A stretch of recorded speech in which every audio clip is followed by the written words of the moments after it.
باللہ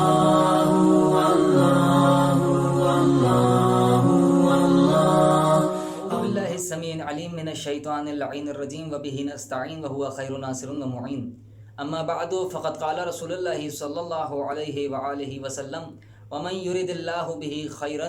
یتفقہہ فی الدین۔ رسول اسلام صلی اللہ علیہ وآلہ وسلم نے ارشاد فرمایا کہ پروردگار جس انسان کے ساتھ خیر کرنا چاہتا ہے اسے دین کی فکر عطا کر دیتا ہے۔ جیسا کہ آپ حضرات جانتے ہیں کہ ہم علم فقہ کے موضوع کو لے کر آپ کی خدمت میں حاضر ہوئے، اور ہمارا مقصد یہ ہے کہ ہم اپنے نوجوانوں تک ان فقہی احکامات کو پہنچا سکیں کہ جن پر عمل کر کے ان کی عاقبت بخیر ہو سکتی ہے۔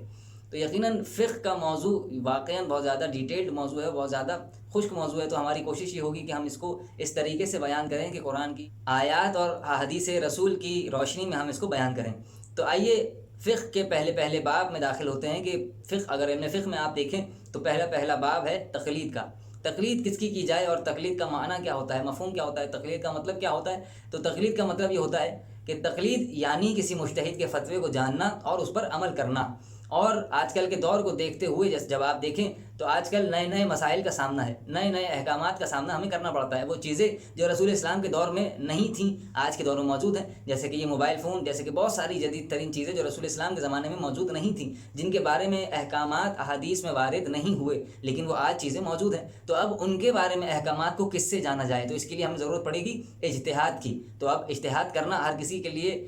آسان بات نہیں ہے، اور ہر کس و ناقص کے لیے یہ بات آسان نہیں ہے کہ وہ اجتہاد کر سکے یا ان تمام تر مسائل کو پرانی ان احادیث اور روایات سے اخذ کر کے سمجھ سکے کہ جو مسائل ہمیں آج کل کے دور میں درکار ہیں۔ تو اس کنڈیشن پر آ کے، اس پوزیشن پر آ کے ہمیں ضرورت پڑے گی کہ ہم کسی ایسے مجتہد کی تقلید کریں کہ جو جامع و شرائط ہو، عاقل ہو، بالغ ہو، حلال حرام کا فرق جانتا ہو اور اس پر عمل پیرا کرنے والا ہو۔ تو یقیناً علم فقہ میں تقلید کی بہت زیادہ اہمیت ہے۔ تو تقلید کرنا ہر کسی پر لازم ہے جو جاہل ہو، جو مجتہد نہ ہو، جو اتنا بڑا عالم نہ ہو کہ خود سے ان شریعت کے مسائل میں فیصلہ کر سکے اور ان احکامات کو جان سکے جو پروردگار عالم نے قوانین اسلامی اور شرعی امور کے ذریعے ہم پر لاگو کیے۔ تو یقیناً ہمیں یہاں پر تقلید کرنے کی ضرورت پڑے گی۔ تقلید کے موضوع پر امام حسن عسکری علیہ الصلوۃ والسلام اللہم صلی علی محمد و آل محمد سے ایک قرآن کی آیت پر گفتگو کرتے ہوئے آپ نے ارشاد فرمایا، اور اس کے بعد ایک حدیث کو قرآن کی آیت سورہ بقرہ کی ہے، اور آیت یہ ہے کہ وَمِنْهُمُ الْأُمِّيُّونَ لَا يَعْلَمُونَ الْكِتَابَ إِلَّا أَمَانِيَّ وَإِنْهُمْ إِلَّا يَظُنُّونَ۔ سورہ بقرہ کی آیت ہے، اور اس آیت میں پروردگار عالم ارشاد فرما رہا ہے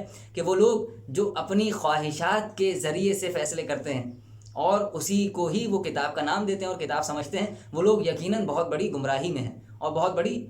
خوش فہمی میں، غلط فہمی میں ہیں۔ کہ یہاں پر امام حسن عسکری نے اس آیت کو تلاوت فرمانے کے بعد ارشاد فرمایا، تفسیر برہان سے میں یہ آپ کے سامنے بیان کر رہا ہوں کہ امام نے ارشاد فرمایا کہ اس آیت میں ان لوگوں سے مراد وہ یہودی پیشوا اور ان کے پیروکار ہیں کہ جن لوگوں پر خدا نے لعنت بھیجی ہے۔ تو کسی نے امام سے سوال کیا کہ مولا لعنت کیوں بھیجی گئی؟ تو امام نے فرمایا لعنت اس لیے بھیجی گئی کیونکہ وہ اپنی ہوائے نفس سے فیصلہ کرتے تھے، وہ اچھے برے میں تمیز نہیں رکھتے تھے، حلال حرام کا فرق نہیں جانتے تھے۔ جب بھی فیصلہ کرنے کی باری آتی تھی تو وہ اپنے رشتہ دار، اپنے احباب، اپنے اقارب، اپنے اقربا کو دیکھتے تھے، اور کسی سے رشوت لے لی، کسی سے محبت اور مروت کر لی، اور کسی کے کچھ لے دے کر جو ہے وہ اپنے فیصلوں کو بدل لیا کرتے تھے، اور شریعت کے احکامات کو مد نظر نہیں رکھتے تھے، نہ ہی حلال و حرام کا فرق جانتے تھے۔ امام جعفر صادق علیہ الصلوۃ والسلام کے پاس ایک شخص آیا اور اس نے آ کر امام سے سوال کیا کہ مولا ذرا اس بات پر روشنی ڈالیے کہ ہمارے لوگ اور وہ لوگ کیسے برابر ہو سکتے ہیں جو یہودی تھے اور یہودیوں کے پیروکار تھے، ہمارے لوگ ان لوگوں کے جیسے کیسے ہو سکتے ہیں؟ تو یقیناً امام نے ارشاد فرمایا کہ ہمارے لوگ ان لوگوں جیسے ہو سکتے ہیں، اس کی ایک صورت ہے، اور ایک صورت ہے کہ ہماری عوام ان کی عوام سے مختلف ہو سکتی ہے۔ اس نے پوچھا مولا وہ کون سی صورت ہے کہ جس میں ہماری عوام اور وہ یہودی عوام ایک جیسی ہے، اور وہ کون سی صورت ہے کہ جس میں ہماری عوام اور ان کی عوام مختلف ہے؟ امام نے ارشاد فرمایا کہ اگر ہماری عوام بھی ایسے علماء کی تقلید کرنا اور پیروی کرنا شروع کر دے جو حلال حرام میں فرق نہ جانتے ہوں، جو حلال حرام کی تمیز نہ سمجھاتے ہوں، نہ سکھاتے ہوں، اور اپنے اقربا اور عزیزوں کو دیکھتے ہی چاہے وہ کتنے ہی نالائق اور نااہل اور بد کردار اور بد افعال اور بدمعاش ہی کیوں نہ ہوں، اپنے عزیزوں کو بڑھاوا دیتے ہیں، ان کی حوصلہ افزائی کرتے ہوں، اور اپنے دشمنوں چاہے وہ کتنے ہی لائق کیوں نہ ہوں، چاہے وہ کتنے ہی اس لائق کیوں نہ ہوں کہ ان کی تعریف کی جائے، ان کی حوصلہ افزائی کی جائے، ان کی بات کو مانا جائے، ان کی بات کی تصدیق کی جائے، ان کو کچلنے کے در پر رہتے ہیں کہ ہمارے جتنے بھی دشمن ہیں بس ان کو ختم کر دیا جائے، مٹا دیا جائے۔ امام نے بیان فرمایا کہ یہ یہودیوں کی خصلت تھی، یہ یہودی علماء کی خصلت تھی، اور یقیناً ہمارے درمیان بھی کچھ ایسے علماء ہیں کہ جن کے درمیان، جن کے اندر یہ یہودی خصلت دیکھی جاتی ہے اور یہودی خصلت ان کے اندر پائی جاتی ہے۔ جیسا کہ امام نے ارشاد فرمایا کہ ہماری عوام اور ان کی عوام ایک جیسی ہو سکتی مماثلت ہے، وہ کیسے؟ تو امام نے بیان فرمایا کہ اگر ہماری عوام بھی ان علماء کی پیروی کرنا شروع کر دے کہ جن کی زبان سے جاری ہونے والے الفاظ کو اللہ کا کلام یا رسول کا فرمان نہ جانا جائے، تو امام نے اس جانب متوجہ کیا کہ ایسے علماء سے دور رہا جائے۔ امام نے اسی کے برعکس ارشاد فرمایا کہ ایسے علماء جو تزکیہ نفس کرنے والے ہوں،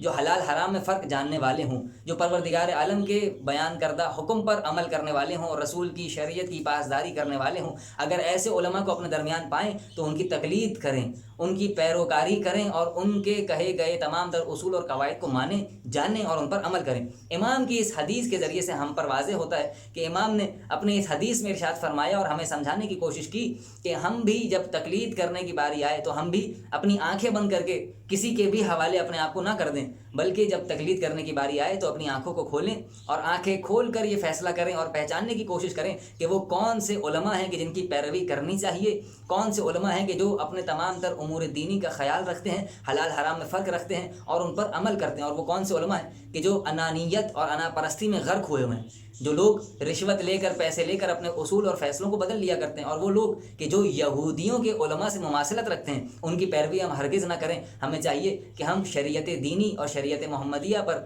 عمل کرنے والے علماء کی پیروی کریں اور اپنے تمام تر امور دینی کو بہترین انداز میں بجا لائیں۔